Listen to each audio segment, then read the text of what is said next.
You often say great culture comes from iteration, not imitation. What do you mean by saying that? Right. So we've all spent a lot of time trying to replicate the charismatic leadership style of a Steve Jobs or to bring in the frankness of a Netflix, no rules philosophy into our companies. In the tech industry in Silicon Valley, we spent a decade talking about squads and pods and the Spotify way of working. We did all of this because we're trying to improve our own cultures, right? We want to have more success as a company. But the truth is there's no amount of, case study analysis that you can do on another company. There's not, enough books that you can read about the success of another company that you can bring into your company that's going to help you be successful and build a great culture by trying to copy them.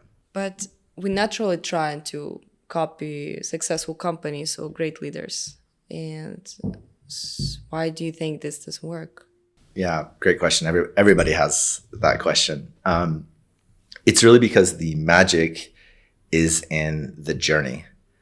It's not. It's about how companies came to their culture. It's not about what their culture is. Take Facebook, for example. They're super famous in the tech industry for this mantra of move fast and break things, right?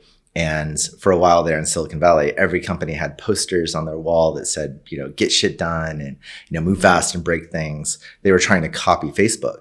But Facebook's culture was hard won. That was a very unique time and place where thousands of young engineers in Silicon Valley came together. They thought they were inventing, something new, and they worked long hours and they would hold hackathons where they, wouldn't sleep for 3 days.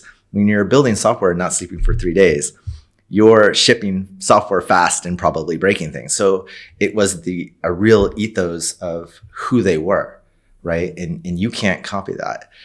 The truth is there's no amount of what I call success archaeology that you can do on successful companies or successful leaders that's going to help you copy what they're doing in a way that's going to make you successful. What you need to do is iterate towards your own great culture and to find your own magic. And that's why I say, great culture comes from iteration, not through imitation.